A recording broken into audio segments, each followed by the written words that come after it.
So welcome, Debs. I'm really excited to talk to you a little bit about the up and coming conference we've got in October 12th and 13th in Wellington this year.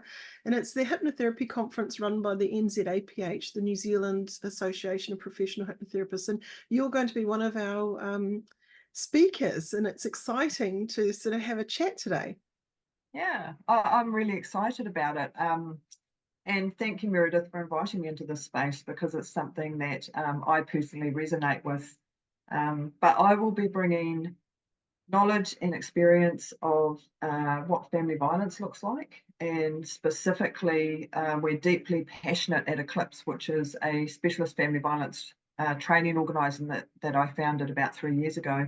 That's incredibly passionate about highlighting coercive control in the context of family violence. And those are those unseen and often really hidden aspects of family violence that from the outside looking in, you don't see, you miss it. So, and often our primary victims that are living that don't recognise it as well. And I say that from the position of lived experience. I'm in no way demeaning primary victims' capability to recognise their own environment. It's that the power of coercive control is so insidious and so subtle that often when we're in it, we don't recognise until we're completely entrapped and we have no way out. So I'm very passionate about sharing that message anywhere for people to begin to understand what our primary victims experience and really importantly, how they resist violence. So we can begin to help them to recognise how courageous and powerful and exceptional they are in the midst of this chaos of family violence. Mm. I think a lot of times, as a hypnotherapist, we do get to see the underbelly of what's going on behind the scenes, and quite often we have a story of how someone's been brought up in a very, let's say, not so happy environment, and it can cause trauma for a very long time in that person's journey, and it can also cause them to go into that cycle of violence and normalization of it. So they find themselves yet again with a new partner echoing how they were brought up and normalizing it. And definitely as therapists, we do come across that quite a lot in our career. And I guess the main reason why we thought inviting you along to the conference was we really want to hear from someone who specializes and can give us a little bit of guidance in how we might best support that kind of client coming in. So yeah, what would you like to share about your background so people can kind of get to know about why you're so passionate about this? Okay, so I am fiercely passionate about this, and I do not hide that on any level. And I have nothing but pride in the fact that I stand in the power of my own story of lived experience. So I was brought up I had mum and dad. There was a relationship breakdown between mum and dad, and mum left when I was 9. My brother was 7. And there was a whole lot of complexities that went with that. So I started looking for love in all the wrong places and ended up in a position of, I had my first child I was pregnant at 17. I had 4 children in 6 years. I left my first husband at the age of 21 with 2 little kiddies, and I met who I thought was the man of my dreams, and very quickly got pregnant and had 2 children to him. And he turned out to be incredibly abusive. Coercive control is obviously coercion in order to gain control, and that can happen both physically and non-physically in different forms of perpetrated acts of harm. So that happened physically and non-physically to me. After about 8 years, or just before 8 years, I managed to get out. In that time, I never called the police for my own safety or well-being. I did when he was not good. I would call the police in for support for him or some kind of help for him, but never for myself. I was very good at hiding it from the people that I loved, but my world became very small as I got more entrapped in this cycle of abuse. So when I did finally escape, he had always told me that I was incredibly stupid. So the first thing I did was sign up for a degree. and it took me a very long time to get it, but I got it. And I had 4 little children, and we went on a healing journey that, to be honest, is still occurring now. So it was 23 years ago that I got out of that relationship. But I made the decision to commit myself to the family violence sector and do everything I could to somehow put my voice into a space without people knowing that I had been on that journey. So very few people across my career have known that I've got lived experience of family violence. A few do.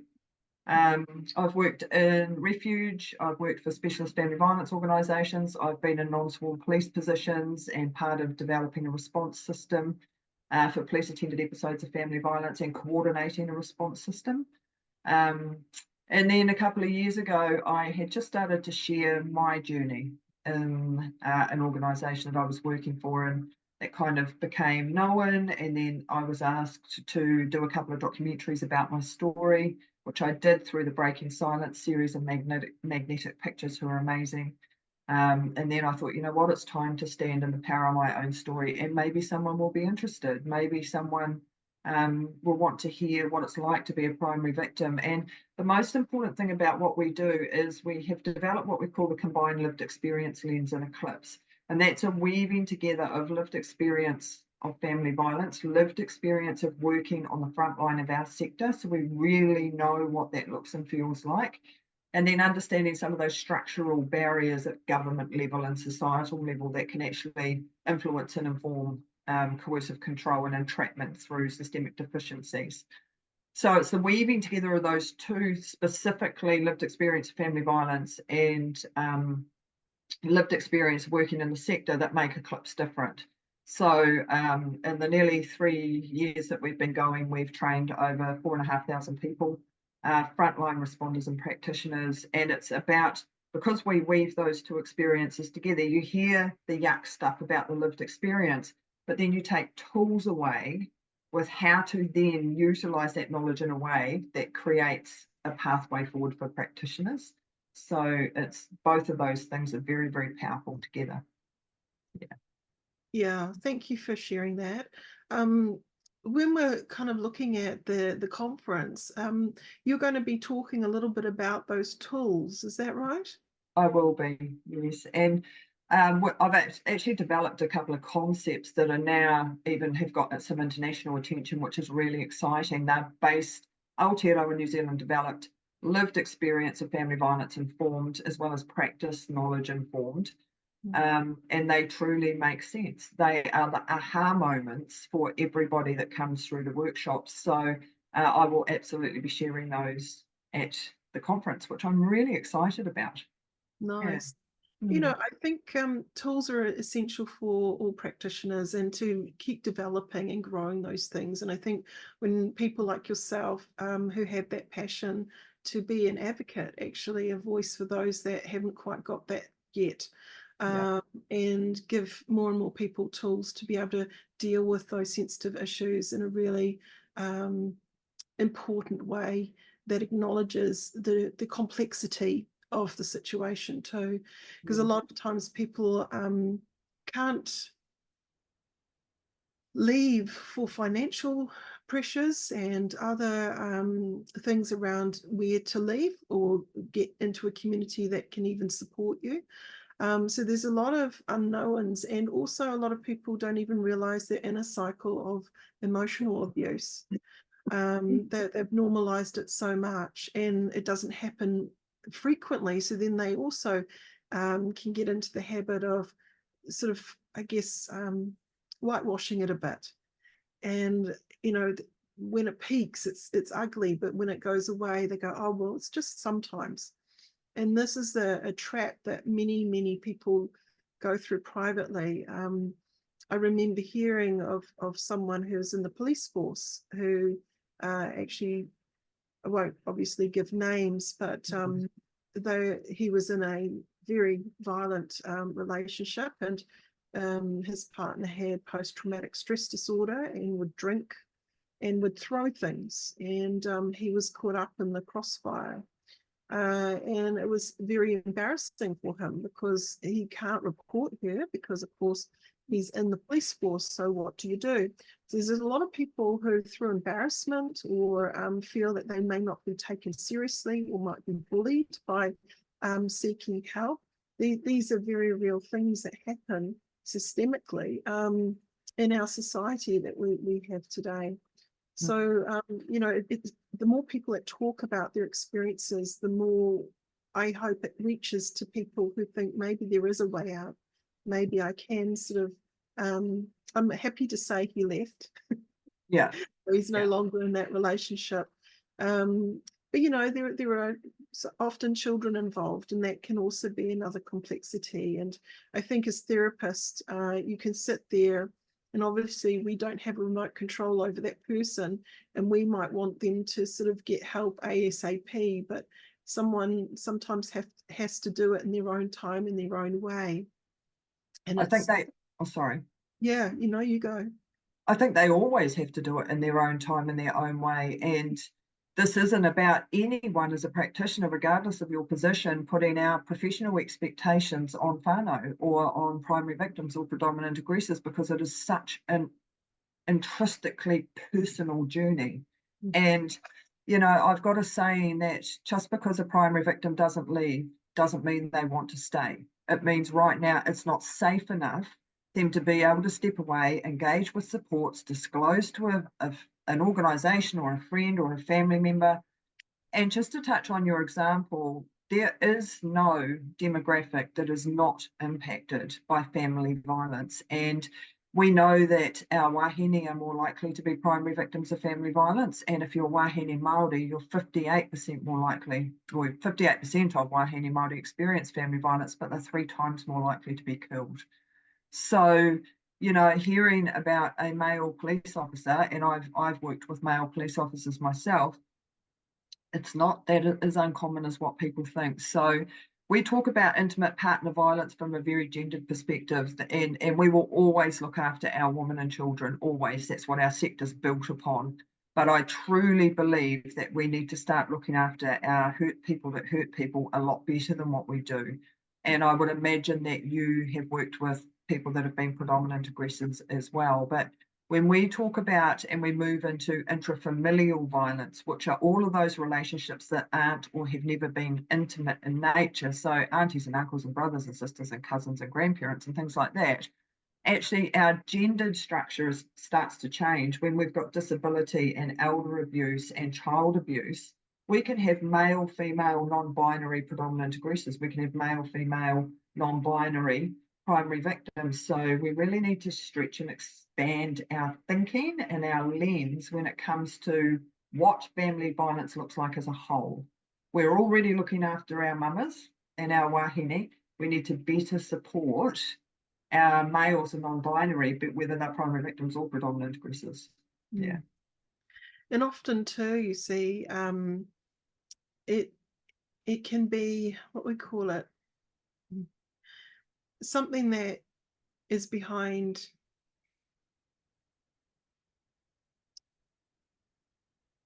even the most upstanding citizen. And you know, you don't know what's behind the scenes. You don't know their history. You don't know their complex family system.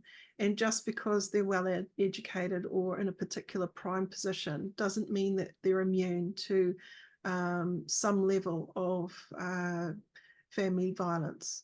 And I think, again, the more we can talk about it as a society, and the more we can kind of create some pathway that can assist people to feel brave enough to get the right support and have the right support in place. That's essential. So, you know, the work you're doing is amazing. I'm really, you know, looking forward to hearing more about what you have to offer. Is there anything else you'd like to share that you think would be important during our conversation today? Yeah, I think when we talk about people being brave enough to walk away, we need to recognise entrapment and what that actually is. And for having worked in the sector for a long time and having gone through this myself, it didn't have anything to do with bravery. It had to do with the cycle of fear and intimidation and threats. and it had the fact that I loved the person that hurt me very much and very genuinely, so I held on to hope. And it's a weaving together. I use weaving together a lot because it makes sense to me, of those things that result in entrapment. So that's one of the first things, and there's a lot of myths that sit within the context of family violence. And actually, our primary victims are incredibly brave and incredibly courageous and incredibly strong in every single way. And when the more we can recognise that, the more we can support them to recognise their own power in their situation. And you know, the days have kind of gone from ripping mum and kids apart from dad. If there's really, if there's really extreme risk, obviously we have to do what we've got to do. But really, what I wanted was the man that I loved to stop hurting me. And I wanted to heal as a couple and a family. And I wanted us to grow old together. And I wanted us to raise our children together. And so all of those hopes and dreams were very real, but that wasn't the outcome. But that's how our families feel the majority of the time. They actually want to just heal. They just want the violence to stop. And so we're kind of looking at our response differently now. As I say, when there's high risk, you just got to get in and do what you've got to do in order to save lives, quite literally. But otherwise, let's heal whānau. Let's put the right services in place, like you mentioned before, have the right services in the right place at the right time so that we actually can provide the appropriate intervention for our whānau. Yeah. Mm. Quite often too, a story comes to mind where there was a young man who had gone to prison, and it was through violence, family violence. Father of 4, he started quite young, and he'd been in and out, and part of that cycle was drugs and alcohol, and now he's out. The hardest part is keeping him out and keeping away from the familiar routine and cycle. So he has, done everything to try and get a job. No one will hire him. And of course, it forces people into relapse. It forces people into this depression of a cycle where they find it extremely tricky to stay away from the old ways. And so, there are so many layers and complexities to how we support people who actually do want to start again and do better, and put that anger cycle behind them. And it is quite a tragedy, actually, when you hear from the mother of this particular guy. She fears for him, because even the justice system in parole, if they slip up and they use again, they breach parole and they're back in jail, instead of actually supporting them into a program properly. But because he slipped up on the program last time, then he's automatically cancelled out of that. So we have these really injustice, kind of these strange things going on in our systems, where people get a little bit tired of reoffenders, and then they just put them into the too hard to deal with box. We'll just lock them up.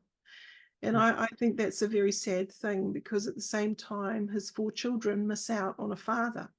And he misses out on graduating into an amazing human being at some point. And often it's kind of, how do you support the whole whānau?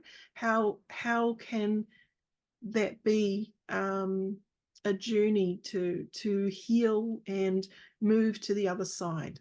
If someone does turn and go, yeah, I want to do better, I want to be better. So, these are the things that happen over and over again. And a lot of times, unless you're caught up in that cycle, you don't realize it's happening. There are people who end up on the street, who again go into substance abuse and go into the same violent cycle because of desperation and lack of tools, skills, emotional support in some ways. So it's a multifaceted issue. And, the more tools that we have to deal with the different facets of what's going on behind the scenes, what's really happening here, and dealing with it case by case rather than, again, a one size fits all, because it doesn't. No, it doesn't. And I think that's one of the biggest issues in and across our sector is we do have this generic response to an issue that is so personally and individually experienced. And, we can have people that have experienced exactly the same things, but their response to that will be completely different based on their life experiences, childhood trauma, coping skills and capabilities, the resource that they have available to them, the support they have available to them. All of those things contribute to someone's experience of healing.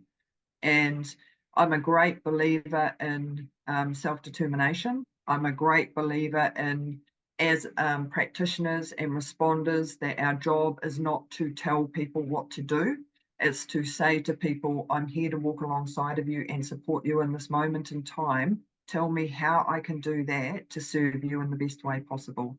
Because the moment we start telling people what to do, how to do it, and when to do it, we're actually putting another layer of power over and into a situation where it's already sometimes quite dysfunctional. So, and I say dysfunctional from more maybe just dysregulated is probably a better way of putting it, because I don't mean to put detrimental terminology on our whānau. But it's really interesting. And I think one of the greatest things that we could do in and across our sector is to serve those better.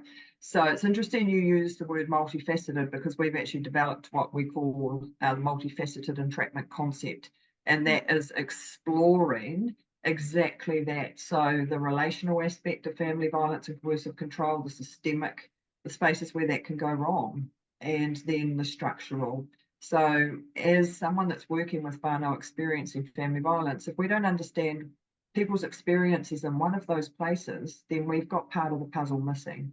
So we may know as much as we can know about what violence looks like from the predominant aggressor to the primary victim, but actually, if we don't know about what their previous experiences or harm have been stepping into our sector, and we don't understand that they don't feel safe to step into our sector, so we sit in a position of judgment going, they're not doing anything to help themselves, they clearly don't want any support, they're non-compliant, without actually having taken the time as practitioners to explore their previous experiences of our sector, then how are we truly serving in the best way that we possibly can? And I think we sit in this beautifully, incredibly privileged position as being people that people share their deepest trauma and their deepest sadness, and often their shame and their humiliation.